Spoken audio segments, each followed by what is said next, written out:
You got Scanlan. You got Scanlan. I'm down for a little ugly bumping. You don't want none of that, Scanlan. Keep on moving. What up, critters? You know what? Actually, let me stop saying that and get these damn terms right for y'all in this community. Bidet, welcome back to the channel. We coming off a fire episode in episode 7. We back with episode 8 reaction. I'm excited to get into it. We had a lot happen in last episode, so you guys know the drill. We're gonna go over a quick recap, and then we're gonna get into you guys' comments, and then we're gonna get into the reaction. So real quick, a bunch of stuff happened. Like I said in last episode, we had obviously the cliffhanger at the end with Cassandra, Dr. Anders, kind of slicing her neck in what seems to, I have a hard time thinking that she's actually gone this quickly. As soon as he has his little I guess meet up with Cassandra and they have their little reunion, I don't think they're just gonna end it that quick. So I have my theories about that. We'll get into it, but real quick about Dr. Anders, he was pretty heavily developed in last episode. So I'm wondering exactly why he's so integral to the Briarwood's plan, or why they're keeping him around. I'm thinking because he had his issues with Percy's family. They didn't want to let him mass produce or this residuum stone. So I'm thinking he had like a bone to pick with them. I don't know if he just helped or kind of plotted to help get the Briarwoods in, and that's why he has so much pull. They like owe him a favor, so to speak. But I guess we'll get more on that as we go. But with Cassandra, they made it a fact. You guys know how I've been in these reactions. I've been quick to point the finger at vampire, even when I'm seeing reflections. So but I'm kind of back on that bandwagon. There's a couple theories I'm thinking now. Scanlan broke into by the way, Scanlan, he didn't know what those, or he said he didn't know what those potions were in the bag that he pulled all the stuff out of, but he made a joke about burning down the Duke's house, and then when he pulled out one of those potions, it ended up being one that burned down the Duke's house. So just a slight coincidence, and just made the episode more enjoyable. But with Cassandra, I'm wondering if possibly there's a chance Scanlan used his little spell where he clones himself and kind of clones other people too.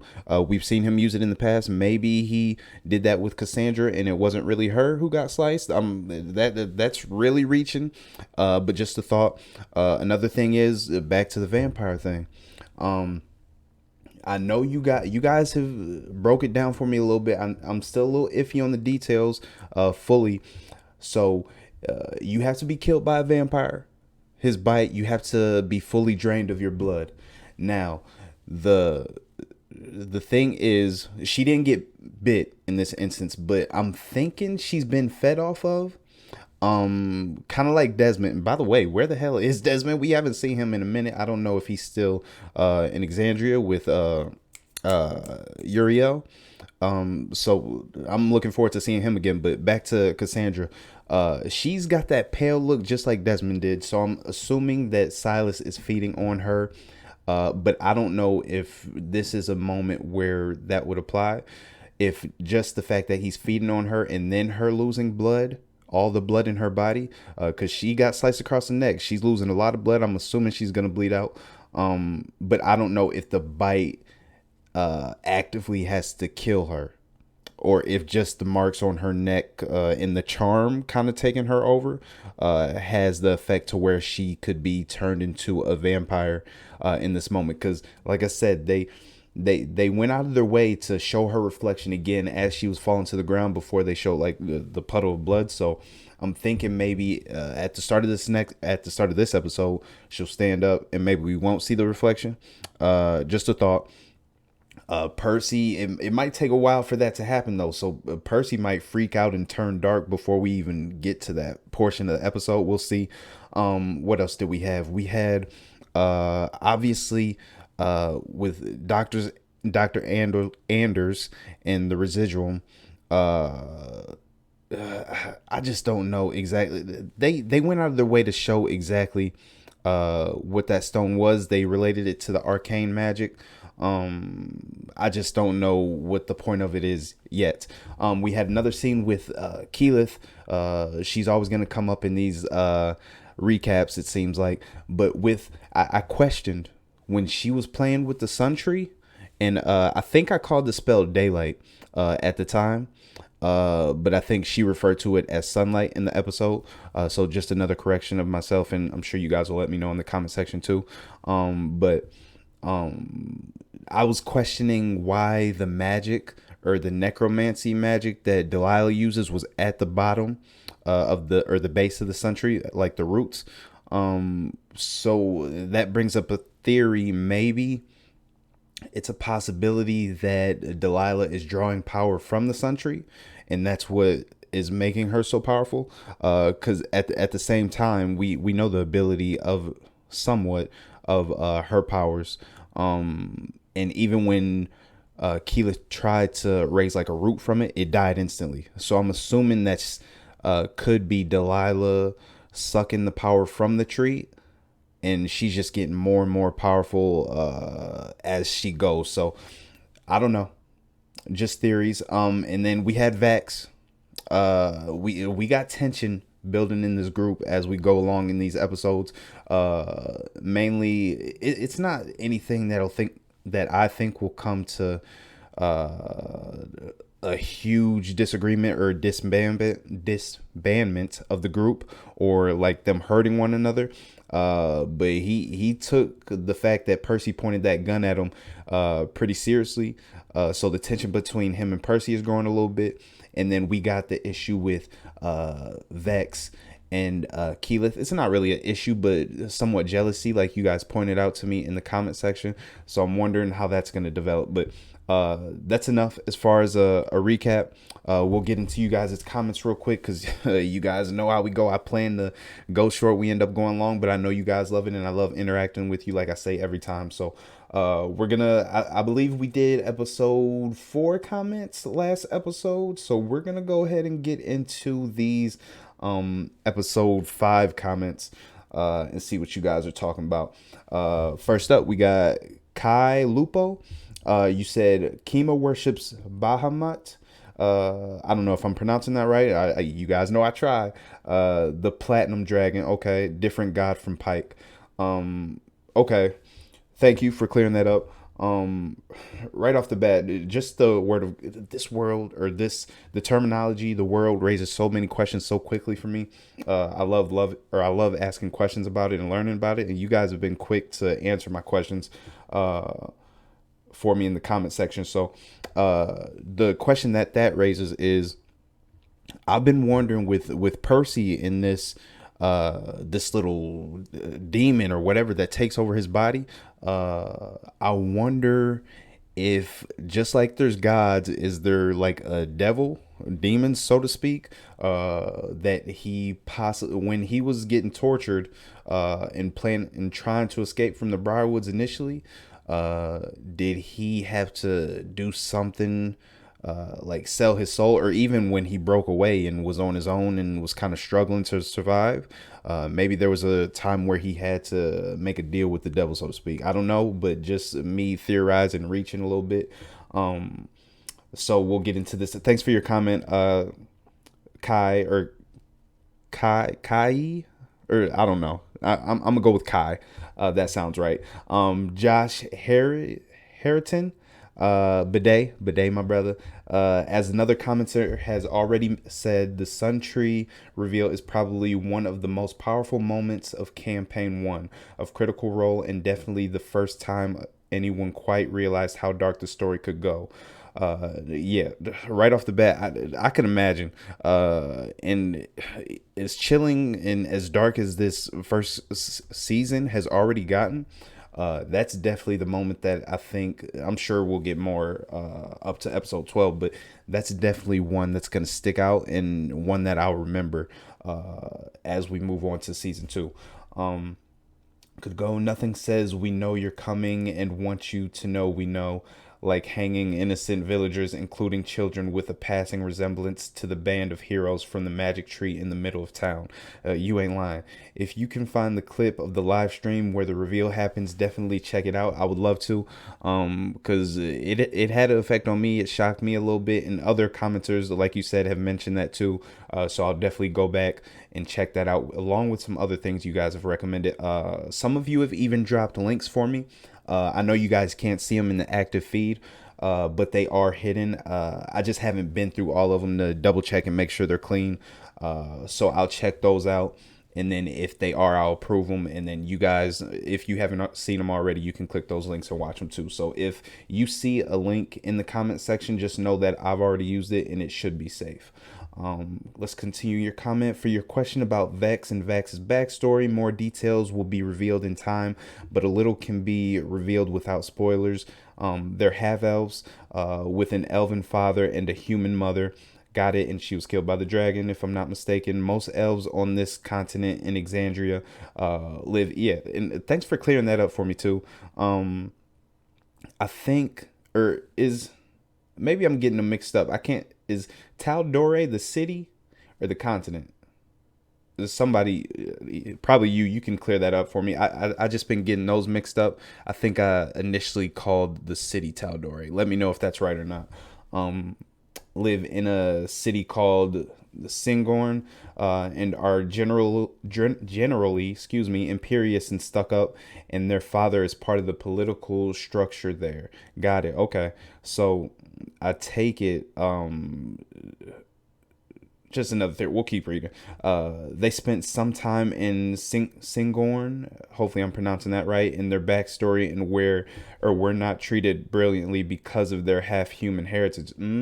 Got it. Okay, I take it by everybody. They're kind of misjudged and pushed aside, somewhat like I don't know, Naruto as a Jinchuriki, or even like Mudbloods in Harry Potter, if that makes more sense. Where do we leave off? And then leaving and discovering their mother's fate. If you get the time, there's a novel called Kith and Kin, which is about Vax and Vex before they joined up with Vox Machina. That makes for a great read and answers a lot of your questions about them as characters, while also not spoiling anything that happens in the main campaign of Legend of Vox Machina so far. I will definitely check that out. Thank you. Because I love the backstory, and you guys have hinted that season 2 could possibly be based more on the dragons, gods, I'm assuming too. I don't know if that'll be any like backstory regarding Vex and Vex. But if not, I definitely love to go back and learn more about that. So I will be reading that novel, thanks to your recommendation. So thank you. As for the question about Scanlan and the scroll, again, more will be revealed in time, but one thing that bards do when they level up is learn new spells, and there's this one really cool spell called Polymorph, which lets you turn into a creature. Okay, so I'm reading this in these are episode 5 comments. I'm coming back and reading them just because there's so many I haven't been able to respond or reply to all of them. So obviously I've already reacted to episode 7, which he turned into an animal, a polymorph. So I saw that, it was awesome. I can't wait to see more. And that raises another question. The fact that they can learn another spell, and they also have you've already told me that they can level up, get more and more powerful. I wonder with these spells, because someone also told me in the comment section that the scrolls he used in that last episode, they cost like 5k gold or something like that. So I'm assuming they don't have the money to keep buying those over and over at this point. But if they have that little bag has more scrolls in it, whatever the case may be, I'm wondering if Scanlan, if he reads them once, can he memorize those skills or spells and use them over and over again, or does he have to have the scroll along with him singing to it to use that spell, if that makes sense? Absolutely loving your reacts, and much like a lot of other critters have said it has been a real joy seeing you get to experience the story and get to know these characters who we've loved for 7 years. Welcome to the community. Thank you. I appreciate it. It's been awesome. You guys have been super welcoming. And I've been loving every bit of it, all the knowledge you guys have been giving me. And it's crazy to know that they put the work in for 7 years and it's finally coming to fruition for them, the group. And then also for you guys, the fans. So I imagine you guys are just soaking this up and eating it up and loving every bit of it. And I'm glad to be a part of it. So thanks for your comment, Josh. Adam Skeptic, we got you. You said some spells can cross classes. And I'd have to double check, but I don't think the sunlight spell crosses over into cleric.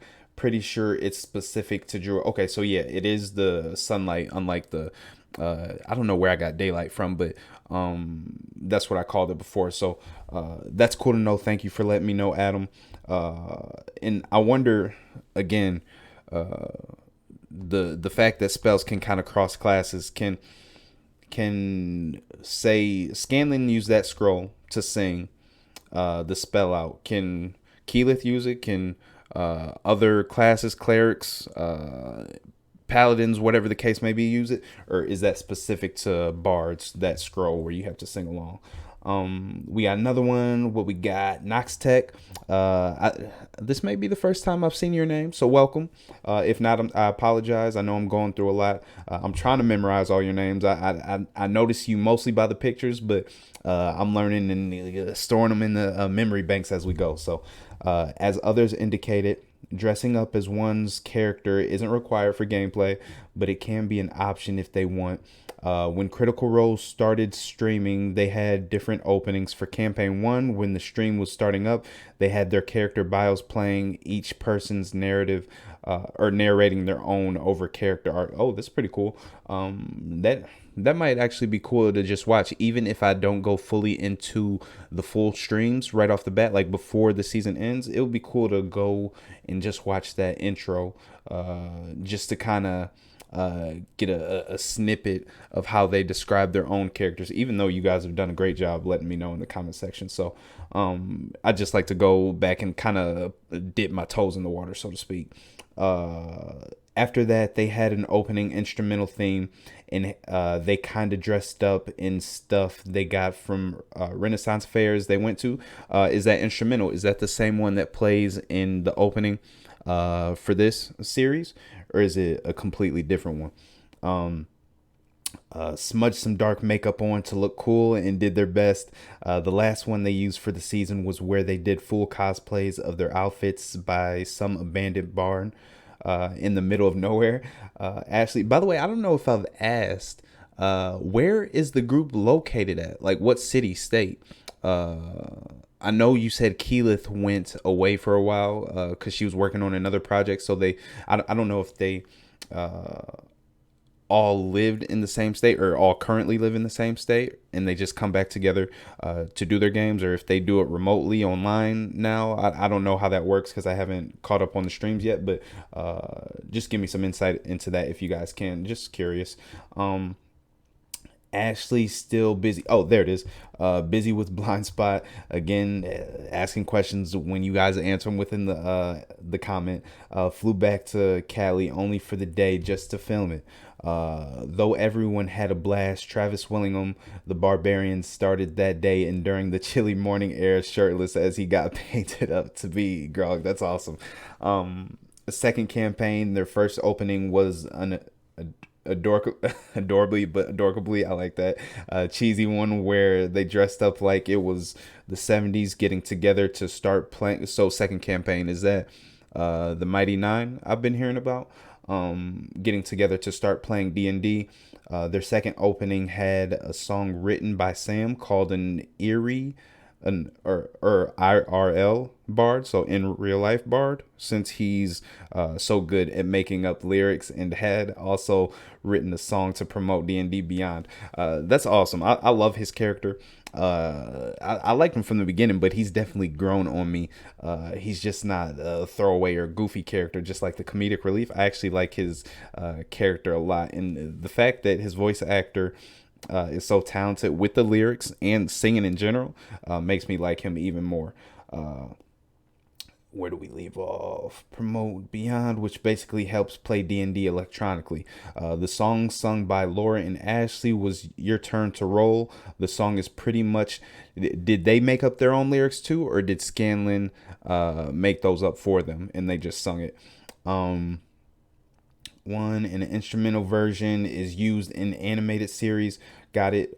First example that comes to mind is the initial bar brawl. Oh, okay. So I remember that faintly. I'll have to go back and rewatch the scene to remember exactly how that song went. But I remember liking that music, and it stood out just because that was initial fight scene, and it kind of introduced me to what we were getting into as a show, as far as like the comedy and like the tone of the show. So I will go back and check. I'm gonna rewatch this whole series, so I'm looking forward to listening to that again.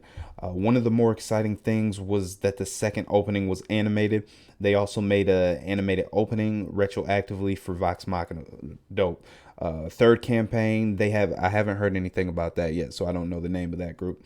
They have a new live action one of everyone working their way through or way around a dungeon, and even have part of it specifically for one of their guest players. Oh, that's dope. I like that they switch it up a little bit. That just hearing you describe them, that one might be my favorite. I'm assuming they get better and better as they go.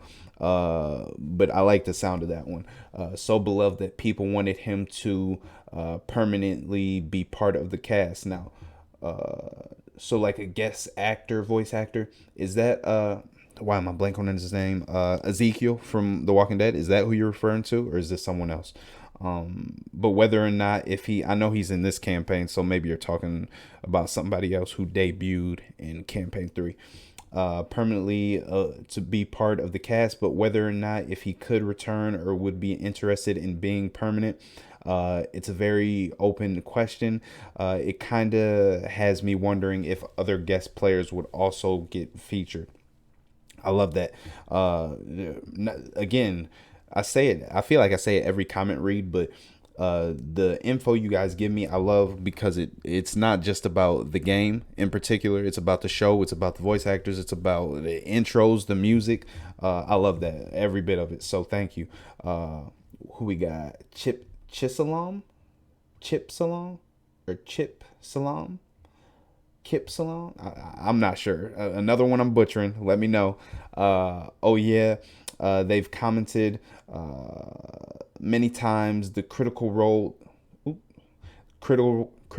players that they never in their wildest dreams intended. Okay, so yeah, I asked about whether they expected the show or the live stream to get this big, and I think my episode 4 reaction, but intended, or episode 5, excuse me, meant for or believed that it would come this far. Laugh out loud. It's cool because to this day they remain pretty humble and fan focused. They refer to it kind of like the monkey's paw story. That's awesome. I've said it time and time again. I can't wait to jump into the live streams, just because and I can tell through you guys, to be honest, I can tell how cool they as a group are. It comes across in their voice acting while I'm watching the show. It comes across in the community how cool you guys are, how open-minded you guys are, letting me theorize and say all this crazy stuff throughout these reactions. I can't wait to jump into those. So looking forward to it. Another fun vid. I love hearing the questions. It does look like most are getting answered, like the difference between cleric and paladin in D&D. Paladin, inspiring leader, and holy warrior. Cleric, healing class, both wear heavy armor. One is more focused in buffs and leadership oriented.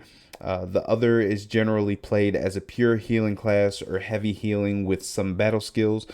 Second season is intended to be the next act of this same campaign. Yep, you guys have filled me in on that too, and hinted, like I said, at it being more geared towards more of, I don't know if the lore, of dragons, or just more to come involving these dragons or gods. So I'm looking forward to that. Can't wait until you make it to episode 12. I'm looking forward to it too. I know it's going to be crazy. Every episode has shocked me so far. Yeah, I don't know how many more of these damn cliffhangers I can handle. So we'll see, because they set up the continuance of this team perfectly. Literally every one of the questions about the things that are possible in the D&D world are and I touched on that briefly too. I think that's why I love, or I have loved, the series so far. You guys' questions, and I think that's why I'm asking so many questions, because you guys have been so open to it. And I guess that's by design, because it seems like all the improv that you guys mentioned, that seems to be the world of D&D. Although they have their guidelines, they kind of let you do what you want to do with the world. So anything's a possibility, like you said. And I think that's why I'm so intrigued, and why I continue to ask you these questions, along with you guys continuing to answer them. So thank you for that. If you imagine it, generally it can be done within the imagination and rule set of D&D. Pike going to Lady Kima for knowledge, absolutely something. I hope that happens. She was the thumbnail of this episode, so we might get a little bit about her. Like that has been replayed by players out there. Cleric in need of help and direction, going to a higher level character, even if it's an NPC, for knowledge and counsel. Not going to say whether that happens or not. That happens in the story to avoid spoilers, but I do get the idea. Thank you. I appreciate it. Thank you for not spoiling. Again, you guys have been awesome with that as well, not spoiling things for me. I've got no spoilers yet. Knock on wood. So next we got Karen Green. Welcome back. I've seen you commenting here. I think I actually read a comment from you last episode. You said there's a book about Kin and Kith, or Kith and Kin. It talks about where they came from and the story of the relationship with their father. Yes, I will be reading that. Thank you again for filling me in. Chip Salam, or Kip Salam, another comment from you. We'll read this real quick too. Oh, and campaign 1 of Critical Role with Vox Machina was 115 4-hour episodes. So almost, that's a lot of content from which they can draw more arcs for further seasons. This was the first major arc. There's a previous Craghammer arc that had some problems in the early stream with sound, etc. How was the story though? To be honest, in my free time, even if you say it's bad, if I jump into, say, campaign or one of these later arcs in campaign 1, I feel like I would still want to go back and listen to things like Craghammer arc, just because I already have an investment in these characters, so I would want to know like their whole journey. So regardless of whether it's bad or not, I would probably still go back and listen to it, unless you just tell me it's not worth it at all. Early stream with sound, etc., and so many people just skip it. Plus it is just not quite as concise. Okay. The players were lower level, etc. These are several future possible arcs that they could do in each season. A Chroma Conkless arcs dealing with them trying to find things called vestiges of divergence. Not positive what that is. I'm sure we'll learn later in this. I feel like I've heard vestiges. Has one of the, maybe they've mentioned that in one of the episodes. Arcs dealing with Keyleth's Aramente, and other characters' backstories, etc. Essentially, we have over 300 hours of content they can pull seasons from for this team alone, Vox Machina. Then they could go on to their second campaign. Yep, the Mighty Nine. Okay, which is them playing a team of all new characters. Looking forward to it. Thank you. We got Sean. To clarify, Vex isn't nervous about Keyleth, mostly because she is afraid Keyleth might. Oh, okay. So I've touched on this, asked questions about it. Come between her and her brother, the only person she has ever really depended on. Think overprotective sister vibe. Okay. When you look at it from that perspective, that does make a lot more sense. So I know I called it tension. it doesn't seem like spiteful when it plays out on screen, but it's just something that I noticed.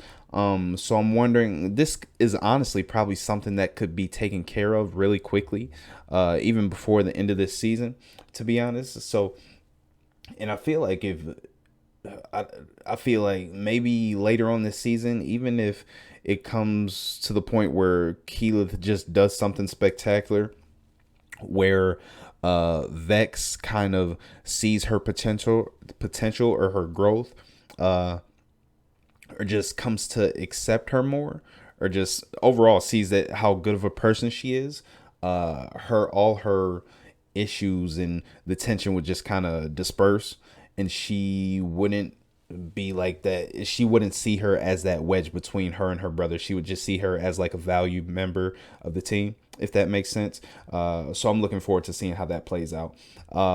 Blue Ronin Studios, welcome. I think, is this the first time I've read one of your comments? I think so.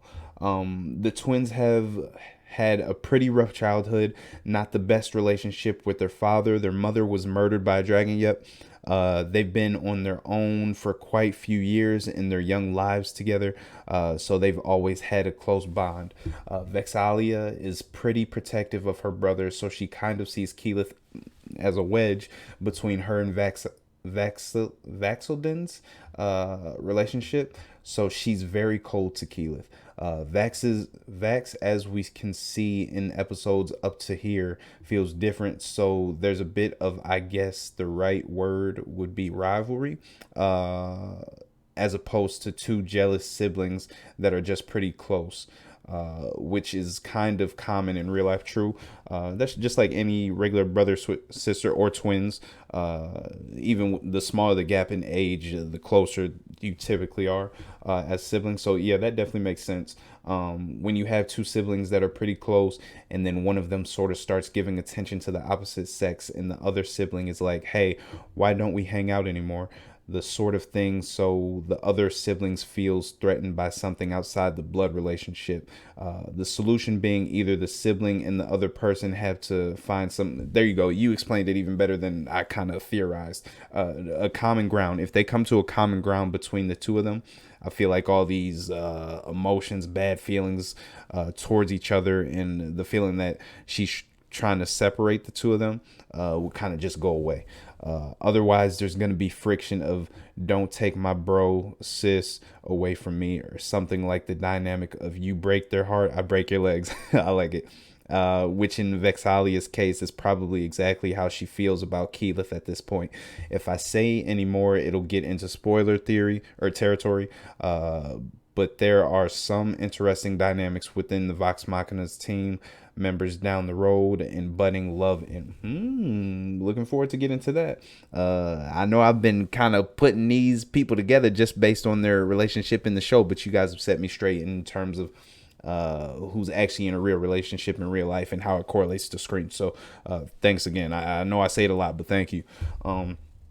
Dragon Archive says, would actually love to play D&D with you. You have, ooh, I appreciate it. I'd love to. I've said it a few times. Some of you guys have reached out to me on Twitter, on Instagram. If you want to DM me there, that's the easiest way to reach me, because it's easier than filtering through all these comments. It's just that boy chill, so you can go follow me and DM me there. But I love to do that. Most likely at the end, after I upload the finale, I want to figure out a way. This is partly the reason I asked why, or how many, or the largest amount of people that could play in a D&D group. I know it wouldn't be possible to get you all into one, but the possibility of playing with you guys sounds like a blast to me, and introducing me more into the world.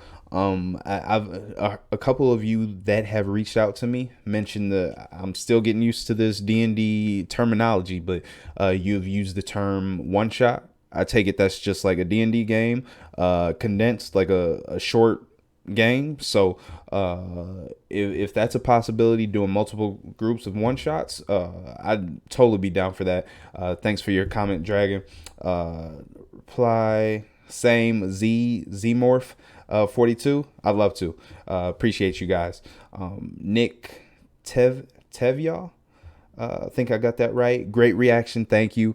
Percy is so surprised by the death of the sun tree because it's a sacred relic that was planted as a symbol of protection by the god of the sun. I see how, I guess when you put it that way, and the fact that he grew up with it, seeing something that sacred and close to his heart just being gone, doesn't or shouldn't surprise me at all. It's like walking into the Garden of Eden to see it withered and dead. I completely get that comparison. So thank you for that, Nick. That'll be all from this episode's comments. I do want to get into a few of episode 7's comments just so we can kind of catch up. There's so many of these. I want to get as many of you in these videos and intros. I know they seem like they're, damn it.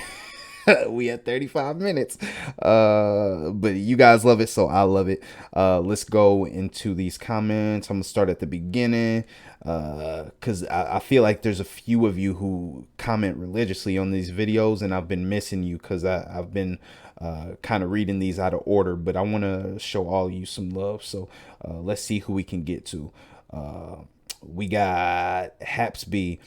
Before the pandemic, I would DM for a group of 6 work friends a couple of times a week. When we all quarantined, I gave remote D&D a shot. And that's the like through Zoom or just people in different locations, which is something that intrigues me because I know all of you guys are in different locations. Even though I really didn't like the idea of it, for the most part, it worked out well. Even though I still think it's harder for people to pay attention in a virtual setting. I completely get that. Even I do Zoom meetings now for work, and you're at home, you got stuff in front of you, you want to go to the kitchen, get snacks. I completely get your struggle, but it sounds like you made it work, and we still play online about once a month, even though some of my friends have moved out of the state. Okay, cool. So you guys have let me know that it's a possibility, and I'm looking forward to giving that a shot. We got Adam Skeptic. I've seen you in a few videos. We'll get to your comment real quick. World size and complexity depends on the DM. There are modules, published books that we can use in whole or in part depending on what kind of prep you do for the next leg of a campaign. Some people do completely original game settings, like the one Vox Machina is in. What was the term for that? Homebrew, I believe. Let me know if I get that right. I think I did. Machina is in. That's an original world created by Matt. My home game is me as the DM and my wife and son. Oh, that's cool. You got your whole family involved in the game. That's dope. I will play a character in the game just to round out the party and their abilities. And I'm very careful. And something about that too.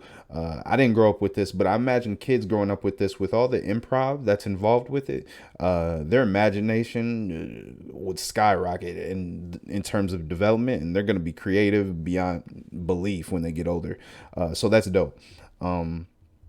Son, as players, I will play a character in the game just to round out the party and their abilities, and I'm very careful to make sure that they make the major decisions with my input being what my character would know, and a strict separation between what I know and what the character knows. Dope. I usually stay as quiet as I can if possible. Character wise, it takes a very experienced DM to run 7 or 8. I believe it. The challenge rating system and just knowing all the rules in general, even though you get to improv a little bit, I can imagine how daunting that is. The DM can adjust encounter, planning to account for more or less players as a counter that would be a descent. Or a decent challenge for a 4-player party would be deadly potentially for a smaller one, or too easy for a large one. Got it. Thanks, Adam Skeptic. I appreciate all the knowledge. That's dope to see you got your whole family involved. And I just love the idea of that. So I'm really looking forward to jumping into a game with some of you guys. Thomas Sharp, 44-minute mark is an item called the bag. Okay, so this is what I was talking about when I think, because Grog pulled his big ass axe out of it, and I was wondering how he did that. And that's where Scanlan was pulling all the scrolls from.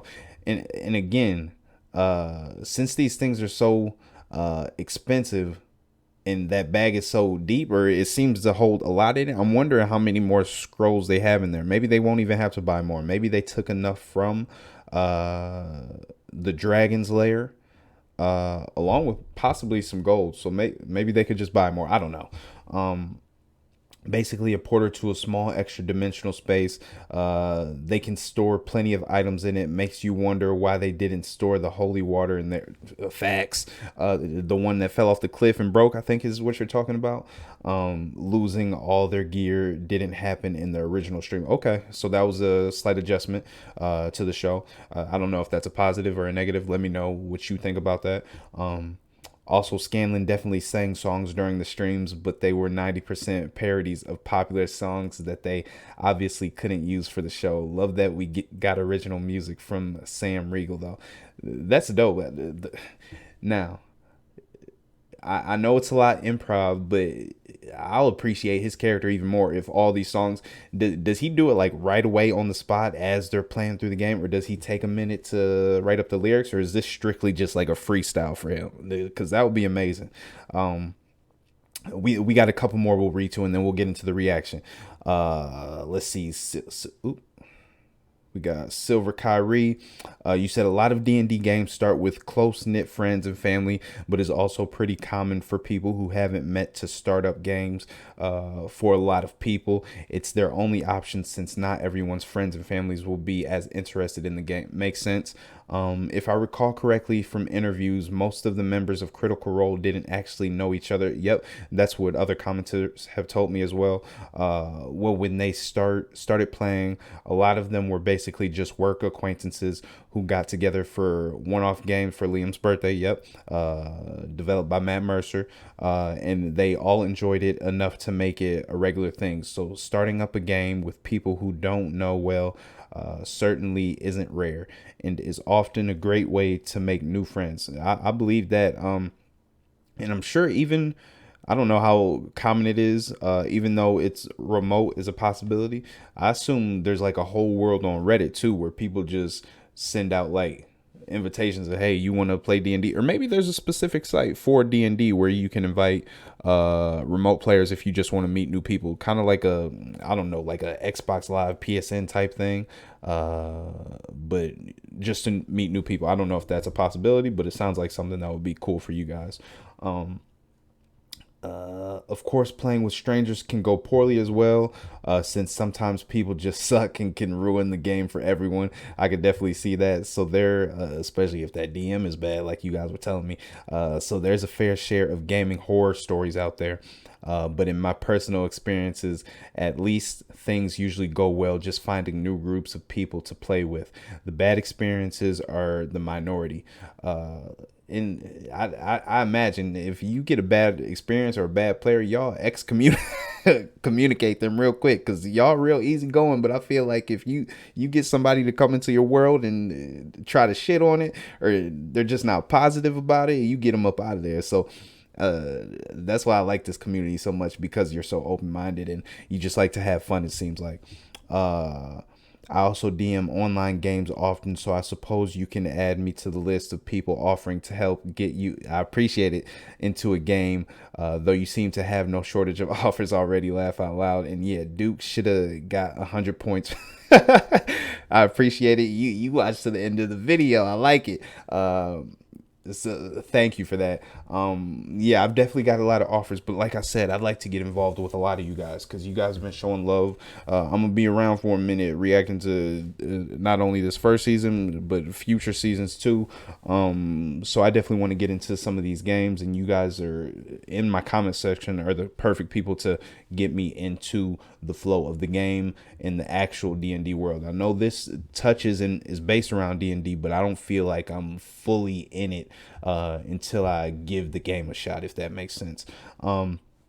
We got PV Mendez. I've seen you before. I haven't. I don't think I read your comment though. So I've definitely seen you, but I need to show you some love. You said, "Man, just want to say that as far as I'm concerned, you are a critic." Oh man, appreciate it, brother. The motto of Critical Role is "Don't forget to love each other." I love that. and you show so much love for us, for the show, for your subscribers, and for the content that to me is obvious. You are already a part of the community. Thank you. I'm glad to be a part of it. Like I said, I'm gonna keep saying it because you guys keep showing love. You guys have been awesome. Like I said, I'm trying to build a community, grow this channel, so I appreciate you guys liking the video, sharing it when you get the chance to, because we're not only reacting to this show but a bunch of other ones, not somewhat similar, like we had Arcane, which is why the word arcane rung a bell with me, or struck a chord with me, in that last episode. It was just cool to hear, and it gave me an idea. It was somewhat related to magic. So Arcane, Invincible, my Marvel shows, my DC shows, you guys have even gone to check those out too, so I appreciate that, and I love it. We'll do one more. My boy Matthew Steinmetz, you've been in pretty much every video commenting. Let's see what you said. You said, bro, it's an hour and 12 minutes. Newsflash, this one's gonna be longer. We already have, oh my god, this might this might have to be a whole separate video. God damn. Oh my god, this render is gonna be so long. Yeah, let's get through this real quick. 12 minutes. Why do you like us so much, to give us this much good because y'all deserve it. Y'all been showing me love, so I got to give it back. I appreciate you guys, but regardless, nonetheless, we got an episode to actually react to. This one might be an hour and 50 minutes. We gonna see, but one of you guys' comments said that season 2, the intro's gonna be 18 hours long. So we're getting up there, but let's get into this episode. We got episode 8. What's the name of this one? This one is A Silver Tongue. Let's get into it. Oh yeah, we starting off with Pike. Nice. Oh damn, she's sweating. Okay, she back in her spirit world. What is this realm called? I forget what she called it. Everlight. I need your guidance. Where are you? I know she's communicating with the Everlight, but this realm isn't called the Everlight, if I'm not mistaken. The Everlight is actually like a god or a deity. We'll try this again in a few hours, when you've regained your strength. No. I'll try again now. I like this, that this is actually physically taxing for her too. I don't think it's all. This chamber is a conduit mental, for more obviously, energy than 'cause she's any sweating one person can right here on channel. the spot. Especially one for whom the but connection to the Everlight. For the most part, I think most of her issues here are metaphorical in her head, like the priest said in the last episode. She's just got to stop getting her own way. Once more. Aw, damn, Pike gonna be a damn beast. I know when she meet back up with the team. I hope we just don't get her back in the finale, episode 12.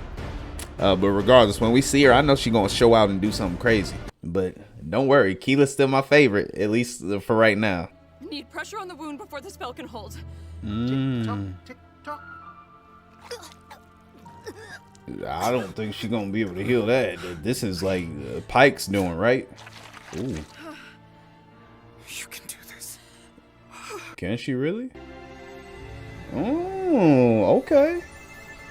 See, Keela's my favorite, but I've still been underestimating her apparently. Son of a Oh bitch. shit. We're all sons of bitches, bro. You in particular. Where these dudes keep getting these damn Batman powers from?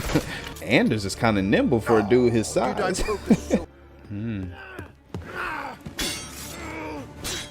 Damn, okay, I like that we're getting a little actual combat between Percy and somebody. Ugh. Rise on the road and greet our What the hell is?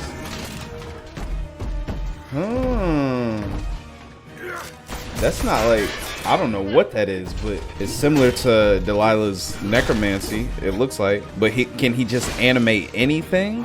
Not just, because obviously they're not dead, they're just armor. Nice, Vex. mine. Not if you're dead. We're in this shit together. I like that he was the one to come and save him. Damn, damn. Annoying, isn't it? I realize it's a long show, but any chance for a private lesson? Why you showing off that face? You one of the pretty boys, huh? You going to join the team? So much for that. Nice shot, Vex. Vex. I'm gonna keep messing those names up regardless, no matter how many times you tell me. Did it work? Cassandra? Ooh. Cassandra, can you? I had a feeling it wouldn't. Oh. Shit. Is she okay? She did do it. I'm Keyleth. Why she fall dead like that? Did she? Was she just messing with her? Okay, so it worked. Okay, Keyleth, you a beast on all fronts, morphing into animals and bringing people back to life. He's still my favorite. Nice. Ooh. Why is he not worried though? Having trouble there, Grog. Looks like you're having trouble. Don't you do nothing. Come on, rage out, Grog. Big guy. There you go. Grog smash. How would you like to kill your friends for me? Ooh. Okay. Command. Ooh. Kill Vox Machina. Grog, Ooh. So he's got pure mind control. I think one of you were telling me in the comment section that Silas doesn't have complete mind control. He just has the ability to like make him seem like when they're under his charm, they have a hard time seeing him in a bad light. This looks like Dr. Anders he is controlling them completely. There you go, Keyleth. Don't hurt him though. We're your friends, remember? We love. I wonder if this is similar to Silas's power when if he were to take damage from something else that Anders was controlling, would that knock him out of the charm? Or do they just have to take out Anders? Nice. Yeah, Keyleth is so dope. Just her as a person and her skill set. didn't want to have to do this to you, but... Uh-oh. No effect. He doesn't feel it.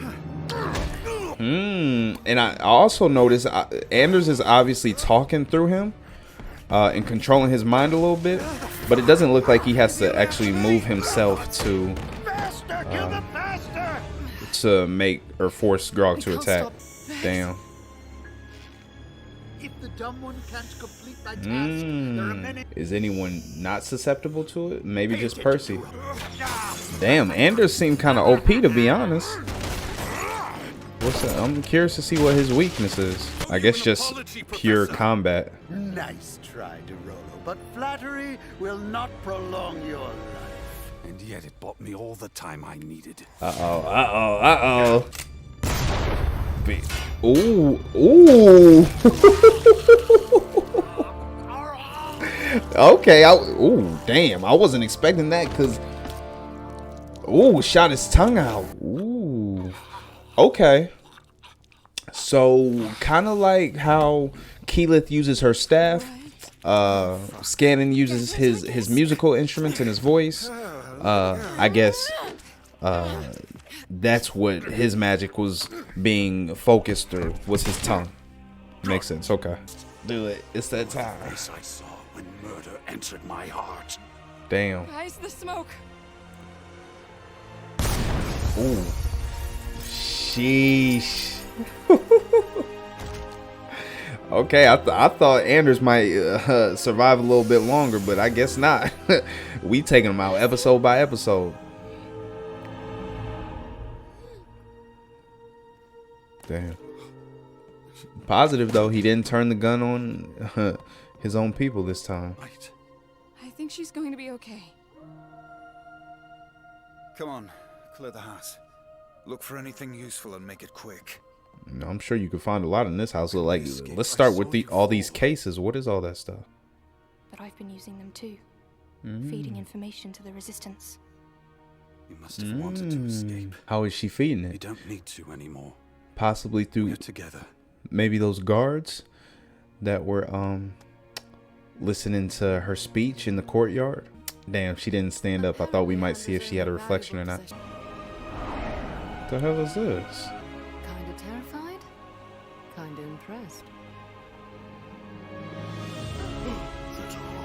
Yep, there are 2 moons. I think some of you answered that in my comment section. I haven't gotten to those yet, but I'll get to those in the episode 9 reaction. Where's my steward? Okay, there's one of those, I'm sorry, some of those Lady crystals. Did you need me to bring you something? You already have. Ooh, you know what? Now that I see her necklace up close, I know they showed it in episode 2, but it looks like the residuum stone is, I can't tell. Maybe that enhances her power too. And like I was saying with his tongue, maybe that is connected to the arcane, or just amplifies her power, if that makes sense. And there's a bunch of these crystals in there, so obviously this is what Anders did for them, or had a part in.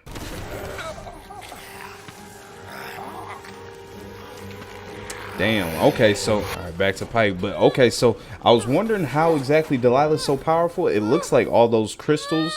I know Anders referred to him as a arcane amplifier. It seems like that's amping up her power. I left the righteous path. I was drawn to depravity and violence. When I'm with my friends, we mix it up, and we drink, we fight and curse, and... I was gonna say it's not because of her, it's because she got bad influences in the group. You just feel guilty about it, right?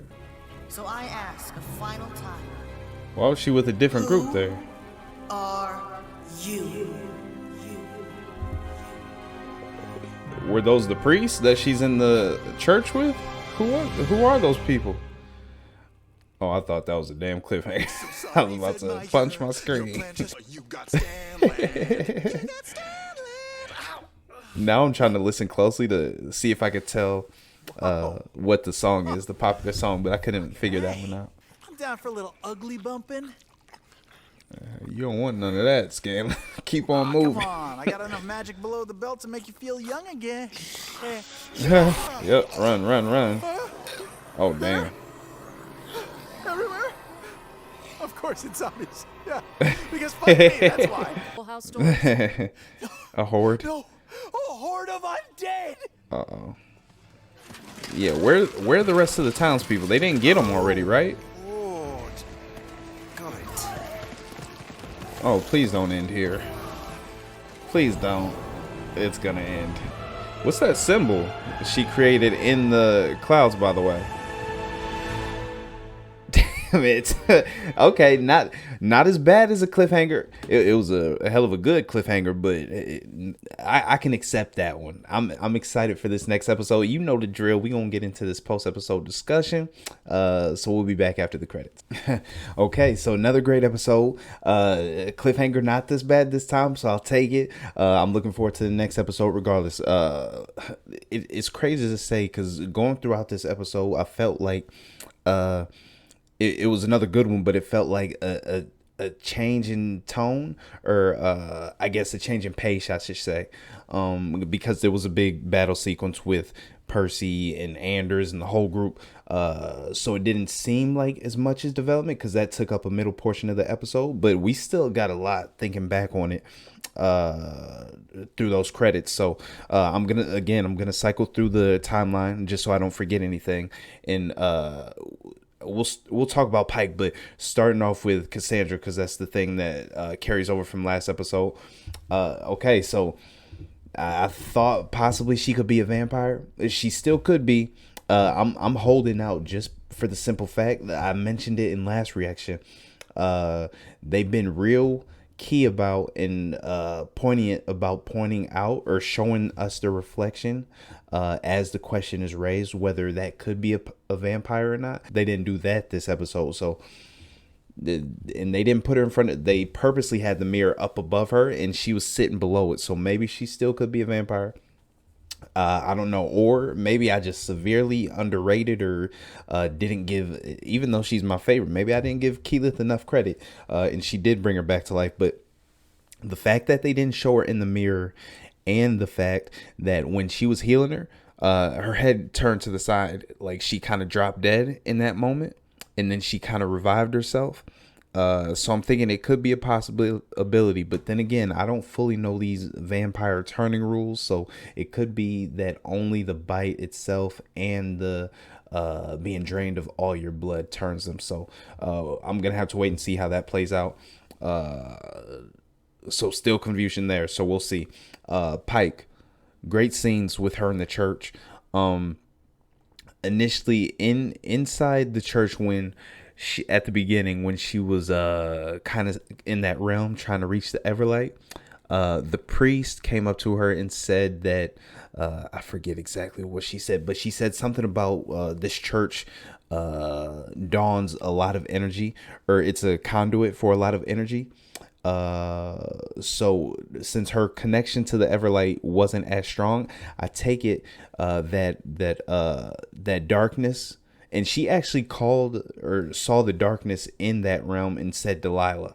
So I'm assuming that this realm is like I don't know, a purgatory between like the good or the Everlight and whatever Delilah's magic is sourced from. Because it actually pulled her in. So that raises a question. Is there a possibility that Delilah kind of had this same struggle, or was she always evil? Is there a possibility she had the opportunity to choose between the Everlight and this dark power? So that makes me wonder a little bit more about her backstory. I wonder if we'll get more of that. But I don't know. So we'll see how that plays out. And I wasn't sure exactly if I know it was taking a physical toll on her in the physical world, but I wonder if a lot of that we saw in that realm was metaphorical rather than things that were actually happening to her. So it's hard to recognize exactly what's real, what's not to Pike. But that's what makes this scene and her story so interesting. So I'm looking forward to getting more on that. What else did we have? We had obviously Cassandra. We touched on her being revived. Anders, him and this power, it's, I don't know what to relate it to. It's similar. And again, I related it to Silas's charm a little bit when he bites people. And I asked if possibly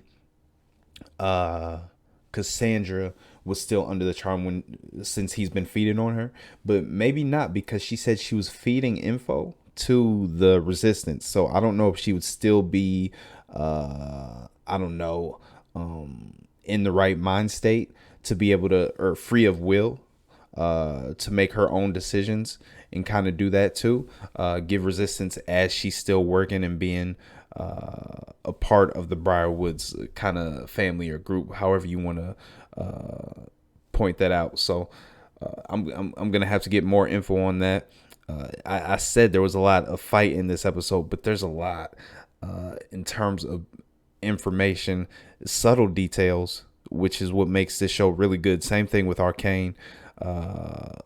But there's a lot that still has to unfold, and I know I would benefit a lot from knowing or reading or watching the live streams, but I feel like there's a lot that I could be missing from this episode. Anders, I'm not exactly sure what his power was. He said initially I thought maybe it was something he kind of conjured up, developed from the residuum stones, but he said that the Briarwoods kind of blessed him with it. So I don't know exactly what it is. I think I am onto something in terms of him using the magic through his tongue. Oh, duh. The name of the episode is Silver Tongue. So that's what that was referring to. And I take it the magic maybe still does it come from him and he just uses it through the focus of his tongue, if that makes sense. I think that's how one of you described it to me in the comment section. I apologize for not remembering the comment verbatim, but it was unique because he not only was he able to control the armor, it reminded me of Full Metal Alchemist a little bit, just because of him controlling a suit. Maybe it's similar, like his power is kind of like alchemy, if that makes sense. Possibly. I could be reaching on that too. But then he got into controlling the group too, and pretty easily too. He didn't have to touch them or anything. It was just straight mind control, and he didn't even have to move or mimic the motions for them to play that out. Just mind control. They did whatever he thought he wanted them to do, and the fact that it was so easy was intriguing to me, because I wonder if there's anybody who possibly is less susceptible to it. Obviously he didn't take over Percy, but I feel like that was by choice, because he said he wanted he wanted him to know who killed him, and he wanted to kind of make him suffer in that moment. So good scene, but I'm not exactly sure how his power works yet, and I'll have to get more info on that. I know we've seen Keyleth try to heal the tree. I didn't know and this speaks to the classes and spells crossing over. So obviously healing is something that's shared between clerics and druids. So I like seeing that. I'm glad that we got to see her display this in this episode. I completely overlooked it coming into it, just jumping to the conclusion that she was either dead or a vampire. I guess both are the same, but you know what I mean. But yeah, we got to what else did we get to? All this, I don't think any of this stuff in this room has significance. I'm sure it has significance, but I don't know if it'll be any that we see play out in this series. Like the helmet and the glass cases, all the artifacts and stuff. I think that's just stuff that the family collected, or maybe it's stuff that the Briarwoods kind of collected from maybe people they conquered over times, and these are just like their trophies, so to speak. So that could be what that is. And they made actually Percy made quick work of Anders. I figured he would be pretty weak against close up or combat or bullets attacks, since his power was fully mind based. But he surprised me a little bit with his swiftness and how quick he was running away from Percy in that beginning scene. But yeah, and then we got back to Pike in the realm. We kind of touched on this last episode, where she realized that her connection to the Everlight wasn't really being affected by the Everlight, or she just wasn't cast away by the Everlight. It was kind of her own doubt in her inner self that was affecting it. So I'm glad we got more of that. And we're going to fast forward a little bit down this timeline to where they were showing, I think it was when the Everlight was showing her the two groups.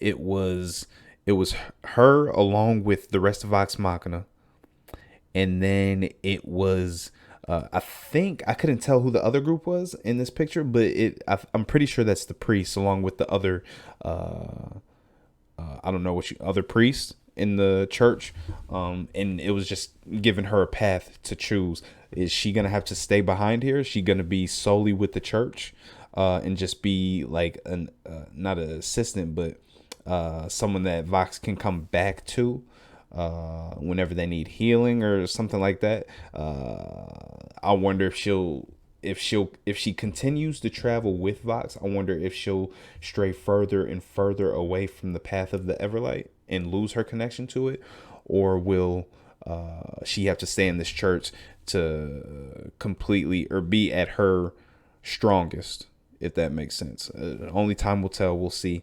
And then this last scene, or this wasn't the last scene, but the scene where she's got the trans circle or whatever it's called, with the residuum crystals inside of it. I noticed the necklace. So I take it that all I remember from Anders saying it's an amplifier of magic. So that's what she focuses her magic through. I don't know how much it amplifies it, but I take it all these crystals within this building or in this room, it has an effect on what's going on. So that kind of shoots a missile through the theory I had about her sucking energy from the sun tree a little bit. So I don't know what to think about that. What else did we have? And then we had that crest that they showed. I think she said that was the Derolo's crest in the sky. Let me see if I could find the image or the scene where they're showing it, because I didn't recognize it. I was wondering how exactly she was gonna show they had taken over, or at least defeated Anders, and that crest was her way of doing it. So that's how the people noticed, and they realized that the Resistance was still alive. But another great episode. We got the Resistance aware that Vox has kind of done its job, not fully, but they're having an effect and they're helping immensely. So they're gonna band together with them. They're gonna have to fight off all these damn zombies in this next episode. I'm excited to see. I don't know. Delilah said she was doing something to save Silas's life in that trance circle. I don't know exactly what she was doing with that steward, so we'll have to see how that plays out. But this is another long ass reaction. Hopefully you guys enjoyed. If you did, smash that like button, share it for me if you don't mind, and I'll catch you in the next episode, episode 9 reaction. Deuces.